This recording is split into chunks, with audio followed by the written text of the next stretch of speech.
దేవుడికి మహిమ కలుగును గాక. అందరూ బాగున్నారు కదండి. ప్రతిదినము దేవుడి యొక్క వాగ్దానం ద్వారా ఈ రీతిగా దేవుడి యొక్క నామాన్ని ప్రకటించడానికి దేవుడు ఎంతగానో కృప చూపిస్తున్నాడు.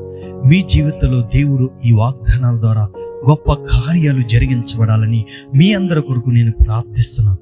మరి ఈ రోజు దేవుడి యొక్క వాగ్దానాన్ని మనం చూద్దాం. చూడండి, పరిశుద్ధ గ్రంథములో 91వ కీర్తన 14-15 వచనాలు చదువుకుందాం. అతడు నన్ను ప్రేమించుచున్నాడు గనుక నేను అతన్ని తప్పించుదను. అతడు నా నామం ఎరిగిన వాడు గనుక నేను అతన్ని ఘనపరచుదను. అతడు నాకు మొరపెట్టగా నేను అతనికి ఉత్తరం ఇచ్చుదను. శ్రమలో నేను అతనికి తోడై ఉందుదను. అతను విడిపించి అతని గొప్ప చేసేదను. దేవుడి స్తోత్రం. హల్లెలూయా.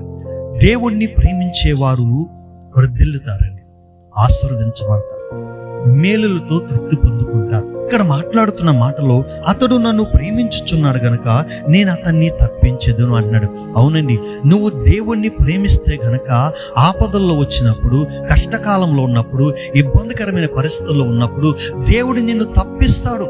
ఏ అపాయముని గుడారం రాకుండా కాపాడుతాడు. ప్రయాణాల్లో, రాకపోకల్లో, ప్రతి చోట కూడా దేవుడు నిన్ను తప్పిస్తాడు. ఎందుకంటే నిన్ను ప్రేమిస్తున్నాడు. తన బిడ్డ ఎడల ప్రత్యేకమైన కాపుదల దేవుడు ఇస్తాడండి. ఎందుకంటే మనం ఆయన ప్రేమించే వారిగా ఉన్నాం కాబట్టి ఆయన మనల్ని తప్పిస్తా ఉంటాడు. ఇంకా మాట్లాడుతున్నాడు, అతను నా నామం ఎరిగిన వాడు గనక నేను అతన్ని ఘనపరచదును అంటాడు. అంటే దేవుడు నామాన్ని ఎవరైతే పరిపూర్ణంగా ఎరిగి ఉంటారో ఒకనా ఉద్దనాన్ని వారికి ఒక ఘనత వస్తుంది. భౌతికంగా మనకి అంత ఘనత లేకపోవచ్చు, కానీ రానున్న దినాల్లో దేవుడి సన్నిధిలో మనం ఎదిగే కొలది ఏ రంగములో దేవుడు మనల్ని దీవిస్తాడో మనకు తెలియదండి. నువ్వు ఉద్యోగంలో ఉంటే ఆ ఉద్యోగంలో నీకు మంచి ప్రమోషన్ ఇచ్చి ఘనపరుస్తాడు. ఇంకా వ్యాపారం చేస్తే ఆ వ్యాపారంలో మంచి వ్యాపారస్తుడిగా ఉంటావు. ఇంకా రకరకాలమైన పనుల్లో ఉంటే ఆ పనుల్లో దేవుడు నీకు ఉన్నతమైన స్థాయిని దేవుడు ఇస్తాడు. ఎందుకంటే నువ్వు దేవుడిని ప్రేమిస్తున్నావు కాబట్టి తన బిడ్డలైన వారు ఉన్నతంగా ఉండాలని దేవుడు కోరుకుంటా ఉంటాడు. నువ్వు ఏ రంగములో అడుగు పెట్టినా సరే ఆ రంగంలో నీకు ఘనతనివ్వడానికి దేవుడు తోడే ఉంటాడు. ఇంకా మాట్లాడుతాడు, అతడు నాకు మొరపెట్టగా నేను అతనికి ఉత్తరం ఇచ్చేదను. శ్రమలో అతనికి తోడై ఉందును అంటున్నాడు. ఆపదల్లో ఉన్న, శ్రమల్లో ఉన్న, బాధల్లో ఉన్న, కష్టాల్లో ఉన్నా సరే దేవుడు మనకు తోడే ఉంటాడు. ఆ శ్రమల్లో దేవుడు మనల్ని తప్పిస్తాడు. ఆ కష్టంలో మనల్ని దేవుడు తప్పిస్తాడు. ఇంకా అంటున్నాడు, అతన్ని విడిపించి అతన్ని గొప్ప చేసేదను అంటున్నాడు. అవునండి, ఖచ్చితంగా మనల్ని ఆ శ్రమల్లోంచి విడిపించి గొప్ప కార్యాలు చేసి దేవుడు మనల్ని గొప్పవారిగా చేస్తాడు. యోసేపు జీవితంలో ఎన్నో శ్రమలు వచ్చినాయి. ఆ శ్రమల్లోంచి నిలబడ్డాడు, అతన్ని గొప్ప చేశాడు, అతన్ని తప్పించాడు. అతని పక్షాన దేవుడు ఉన్నాడు. దానియేలు పక్షాన ఉన్నాడు, దావీదు పక్షాన ఉన్నాడు, షడ్రక్ మేషక్ అబేద్నెగో పక్షాన ఉన్నాడు. అనేక మంది భక్తుల పక్షాన ఉండి దేవుడు వారిని గొప్ప చేశారు, గొప్పగా దీవించాడు. ఎందుకంటే వాళ్ళందరూ కూడా దేవుణ్ణి ప్రేమించారు. అతను ప్రార్థన చేస్తే దేవుడు ఆలకించాడు. దేవుడు వారిని కాపాడాడు. శ్రమల్లోంచి, బాధల్లోంచి, కష్టాల్లోంచి కాపాడుకుంటూ దీవించాడు. వారి పక్షాన దేవుడు కార్యాలు చేశాడు. మరి నీ పక్షాన చేయడా? నువ్వు దేవుణ్ణి ప్రేమించు. ఆయన ఆజ్ఞల ప్రకారంగా విశ్వాస జీవితంలో నువ్వు నడుస్తూ ఉంటే దేవుడు ఖచ్చితంగా నీ జీవితంలో గొప్ప కార్యాలు చేయడానికి సిద్ధంగా ఉంటాడు. నీకేం కావాలో అది దాచి ఉంచిన మేలు ఉంది కాబట్టి ఆ దాచి ఉంచిన మేలు నీ జీవితంలోకి పంపిస్తాడు. దేవుడు కృపను పెట్టి ఒక గొప్ప ఘనత నీకు వస్తుంది. నిన్ను గొప్పవాడిగా చేస్తాడు. అనేక మంది ముందు నిన్ను ఆశీర్వాదకర్తలుగా చేస్తాడు. నమ్ముతావా?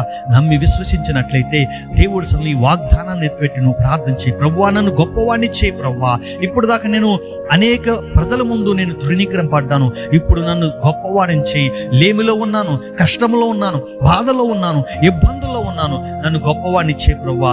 అనేక మందికి నన్ను ఆశీర్వాదకరంగా చేయి ప్రభువా అని ఈ వాగ్దానాన్ని ఎత్తిపెట్టి నువ్వు ప్రార్థన చేస్తే కనుక ఖచ్చితంగా దేవుడు నీ జీవితంలో గొప్ప కార్యాలు చేస్తాడు. నీవే సాక్ష్యం పలుకుతావు, దేవుడు నా జీవితంలో అద్భుతం చేశాడని, నా స్థితిగతులు మార్చాడు, నా పరిస్థితులు మార్చాడని నీవే సాక్ష్యం పలుకుతావు. ఒక దినాన్ని దేవుడు అద్భుతం చేస్తాడమ్మా. నువ్వు నమ్మి విశ్వసించి నువ్వు ప్రార్థన చేసినట్లయితే దేవుడు కార్యాలు పొందుకుంటావు. మీరు నమ్మినట్లయితే నాతో పాటు విశ్వసించండి, ప్రార్థనలో ఏకీవించండి. పరిశుద్ధుడా, మహోన్నతుడా, నీకే వందనాలు. నిన్ను ప్రేమించిన వారిని గొప్ప చేసేదేవు నాయన. వారి ప్రార్థన చేస్తే నువ్వు ఆలకించే దేవుడు, వారి పక్షాన యుద్ధం ఆడేవాడు, వారి శ్రమల్లోంచి విడిపించేవాడు, వారి స్థితిగతులు మార్చే దేవుడు. అట్టి కృప, అట్టి ధన్యత వారందరికీ దయచేయండి. వారి పక్షాన్ని మీరుండి మీ కార్యాలు జరిగించండి. గొప్ప చేయండి అయ్యా.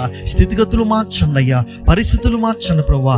ఆశ్చర్యమైన కార్యాలు వీక్షిస్తున్న వారందరి ఎడల జరిగించి నీ నామాన్ని మహింపరచమని యేసు నామములో అడిగి వేడుకుంటున్నాము తండ్రి, ఆమేన్.